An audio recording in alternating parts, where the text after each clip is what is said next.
ولكم كافي الصياح، كافي واحد يرفس الثاني. شنو ولكم ما تعبتوا؟ يعوفهم خليه يلعبون. دخت وراسي راح ينفجر. ادري انت شو مرضعتهم تايجر؟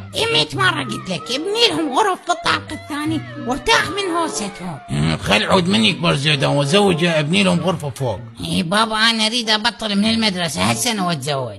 شابوا لك. ابو زيدان ليش ما تبيع القطعة مالتنا ونبني بفلوسها غرف بالطابق الثاني؟ لا ذيك القطعة اريد اربي بيها هوش وبشوش. يا معود يا هوش يا بشوش تعرضها للبيع شلك بدوخة الراس. وين اعرضها للبيع؟ بهذا الفيسبوك مالي شو اسمه. وهاي الخاطرك راح اعرضها، واذا جابت 60 مليون ابيعها. يا ود لا تنسى تخلي رقمك هم. خليته.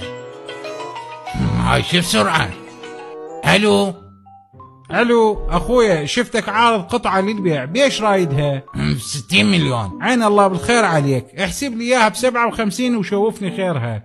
والله ب59.5 ما بيعها. كيفك اخويا مشكور.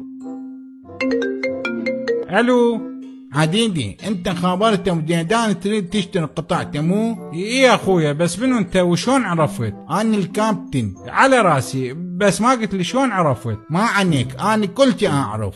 المهم تريد ابو زيدان ينطيك القطعة جوا السوق؟ يا معود غير هو قال لي ب59.5 ما بيعها. حتى تريد تشتريها جوا السوق لو لا؟ ايه طبعا اريدها. لا اعدمها على مطعم وهاي هي. ايه خوش، احنا عندنا مطعم. ايه بس تكون اكلكم طيب. عندنا احسن سمك مسكوف ممكن تذوقه.